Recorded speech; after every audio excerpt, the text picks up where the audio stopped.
सासों की एक बहू।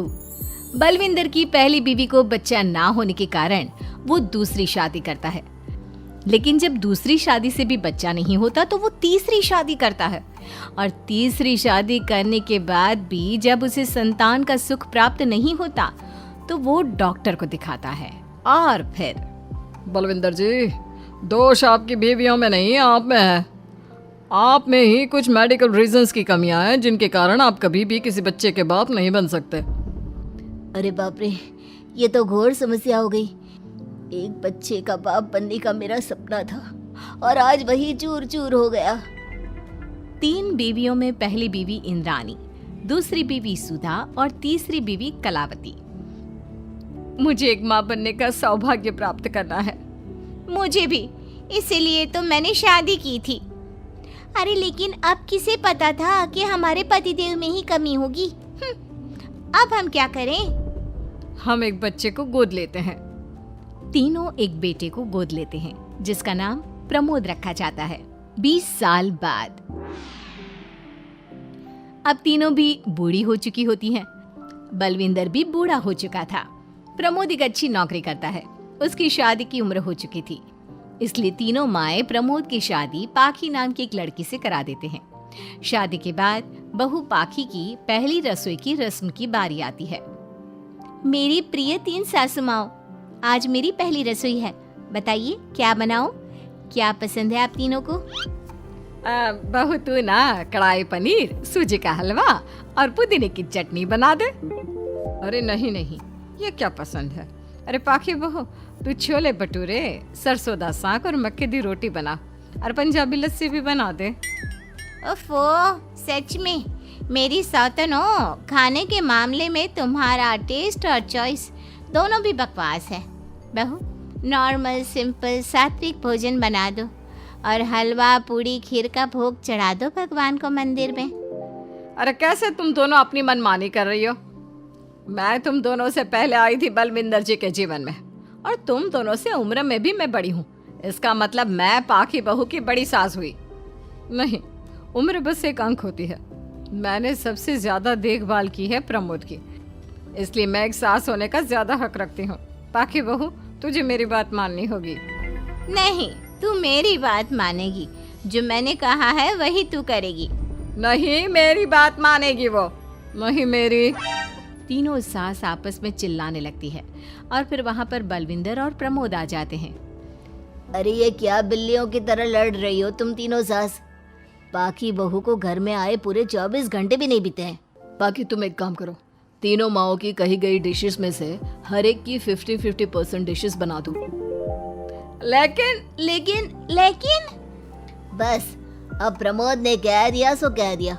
तुम तीनों अब झगड़ना और बहस करना बंद कर दो। पाखी तीनों सासों की कही गई आधी आधी डिशेस बनाती है और इस तरह अपनी पहली रसोई की रस्म पूरी करती है, जिसके बाद उसकी तीनों सास उसे शगुन और नेक देती हैं। फिर एक दिन, अरे पाखी बहू, तुमने अपना सारा काम निपटा लिया है ना? तो जरा यहाँ आना। मेरे ना घुटनों की मांसपेशियों में बड़ा दर्द हो रहा है। जरा तेल या बाम से मालिश तो कर दे बेटा। तभी वहाँ पर इंद्राणी और कलावती भी आते हैं।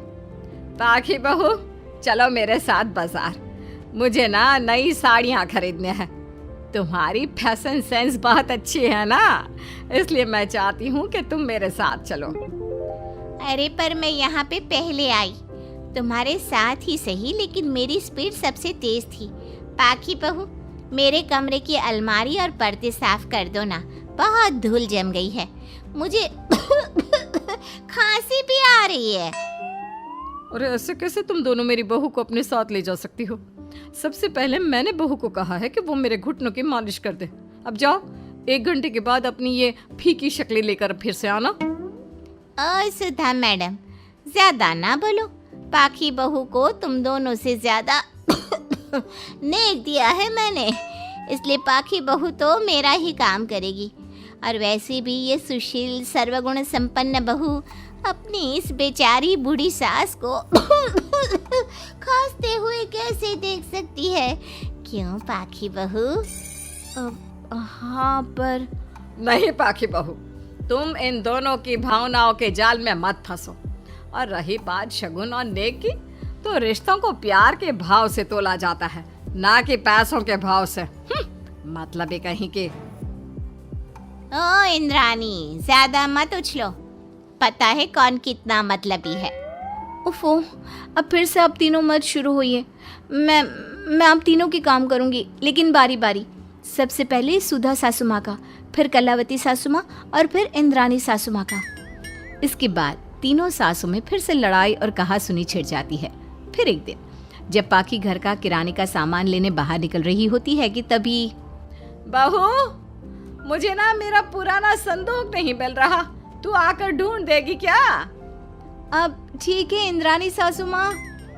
पाखी इंद्रानी के कमरे में जा ही रही होती है कि तभी उसे सुधा रोक लेती है, हाथ में खूबसूरत साड़ी लिए। पाखी बहू, ये मेरे ना साड़ी पर पिछली बार अचार गिर गया था, इसे प्लीज अच्छे से धो देना। वो कल शाम को विमला जी के बेटे की शादी में जाना है ना, एक ही बार पहनी है ये साड़ी मैंने। अभी धो देगी तो कल तक अच्छे से सूख जाएगी और कड़क इस्त्री करके मैं तेरा परफ्यूम मार कर शादी में जाऊंगी। हाँ, लेकिन सुधा सासू माँ। उतने में कलावती भी वहाँ पर एक कढ़ाई लेकर आ जाती है। पाखी बहू, ये मैंने कल रात को मेहंदी भिगोई थी लोहे की कढ़ाई में, मेरे बालों में लगा देना बिटिया, तू तो मेरी प्यारी बहू है ना?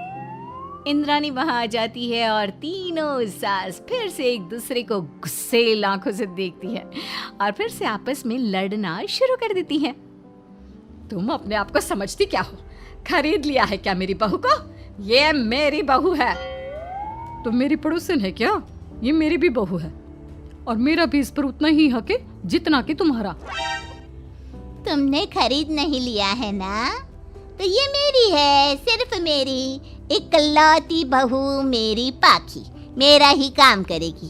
क्यों पाखी? नहीं नहीं, ये मेरा काम करेगी। पहले मैंने आवाज लगाई थी।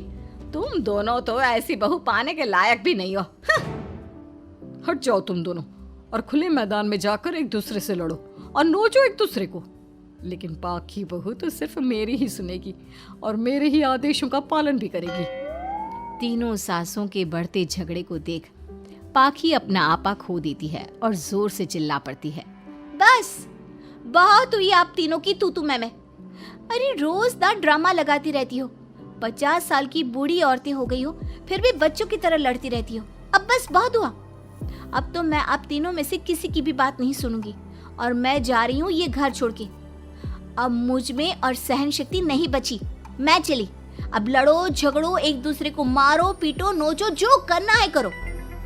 पाखी अपना सूटकेस लेकर घर से बाहर निकलने लगती है।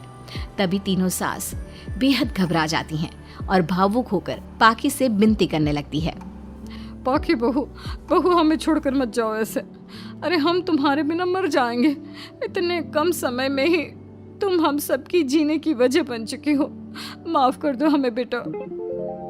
हाँ पाखी बहू, हम आइंदा से कभी नहीं लड़ेंगे और हंसी खुशी मिलकर बात करते रहेंगे, वादा करते हैं। हाँ बहू, लेकिन तू मत जा प्लीज, ये घर तेरे बिना सुना सुना हो जाएगा। हम तीनों सासों की एक ही तो बहू है, लेकिन हम अपनी एक बहू को बेटी की तरह प्यार देंगे, उसके साथ सहेलियों की तरह रहेंगे। लड़ाई झगड़ा सब कुछ छोड़ देंगे बेटा, लेकिन तू छोड़ के मत जा। अपनी तीनों सासों को भावुक देखकर पाखी की भी आंखें भर आती है और वो उन तीनों को माफ कर देती है और उनके गले लग जाती है। इसके बाद तीनों सास अपनी एक बहू संग खुशी से मिलजुल कर रहती हैं और आपस में